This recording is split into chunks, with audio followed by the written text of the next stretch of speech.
Hi, folks. Welcome back. Here we are with Philosophy 6. We're in week 3.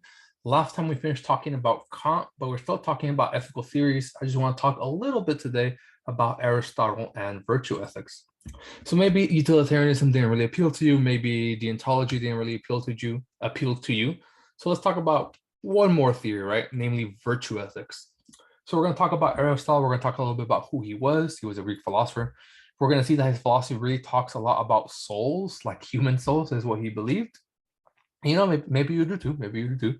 But yes, it does touch on that a lot in the sense that it's kind of religious or proto-religious, and we'll see how he ties that into what he calls the golden mean, and then finally how he finally develops virtue ethics using those ideas of souls and the golden mean.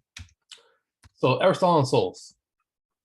As he's writing and as you're reading the Nicomachean Ethics, know that he's motivated by figuring out what the good is and attaining it. Like, what is the good thing in life and how do we get the good life? So some terminology is sort of required to figure out what he's sort of talking about here, right? And some Greek terminology. Ergon is function or task. And it's found by looking at what is unique or distinct or characteristic of that thing, that being. So the functions of humans, the ergon of humans, he would say, is rational life. Well, the ergon of maybe like a pen, right, is to write, or the ergon of a scissors is to cut, you might say.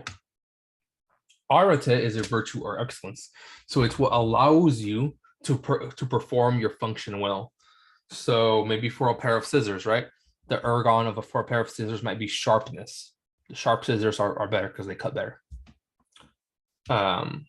And eudaimonia is the good life or human flourishing. It's not just about happiness, it's about being content. It's about living the best life available to you. So, for instance, the ergon of a clock is to tell time. So a sturdy, low maintenance, and clearly visible clock is a good clock. And before I move on to the next slide, which I accidentally did just a moment ago, note that all of this sort of relates to his ideas of souls. So here on the top right, I have an image, right? So we look at plants, and what's unique about plants is that they reproduce and they grow. And that's because they have a vegetative soul. Now, animals, they also reproduce and grow, but they have a sensitive soul.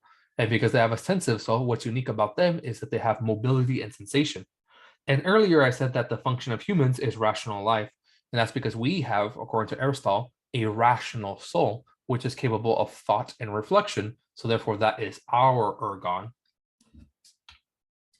So we talked about, we gave an example right here at the end of this slide about clocks.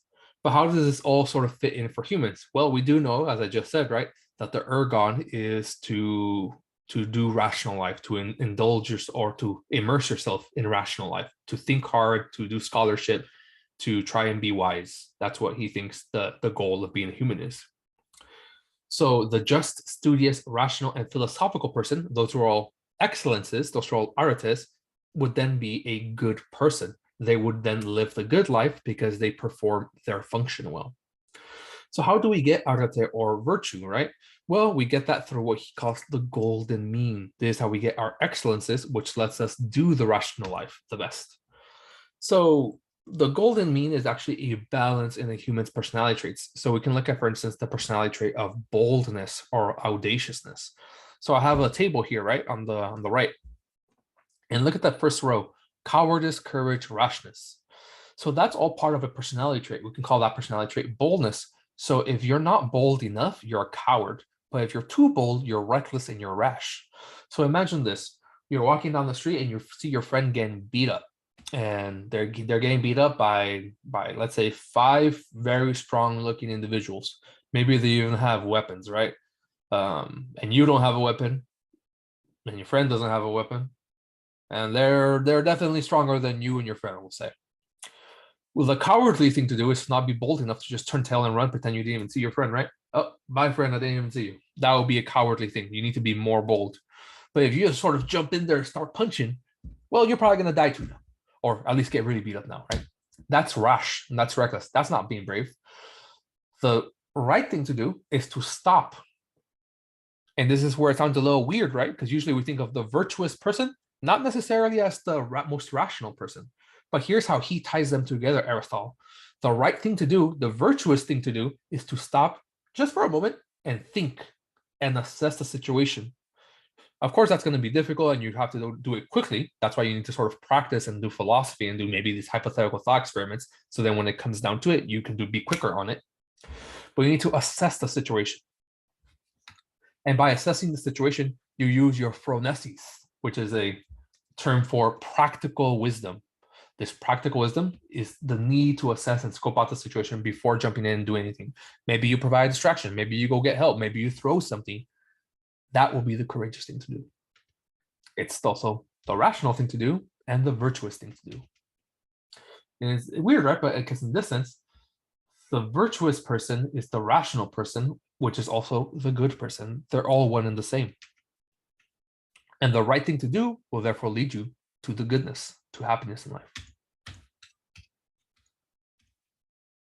Again, the right thing to do is not to maximize pleasure or do one's duties. It is to be virtuous, which can sound very vague, but again, it's about having a perfect balance and using practical wisdom in each situation. So you might be saying, wait, what are virtues? And it's, again, he says rather unhelpfully, it's knowing what to do in every situation. And you say, that sounds hard, and that's because it is. How do we do it? Well, again, we need to get that rational golden mean, that perfect sweet spot.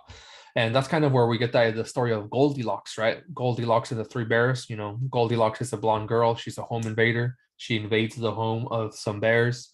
She starts eating their soup, right? One of them is too hot, one of them is too cold, and one of them is just right because it's right in the middle. That's where the idea of the golden mean comes from. And yes, this is hard. That's why you have to practice it and practice it and practice it. If not in real life, then in philosophy classes, or in these hypothetical thought experiments that we throw at each other and that I'm throwing at you, right? We do have training wheels though, if this sounds too difficult for you, in which to look at moral exemplars, people in your community that everyone agrees is good, and then copy them.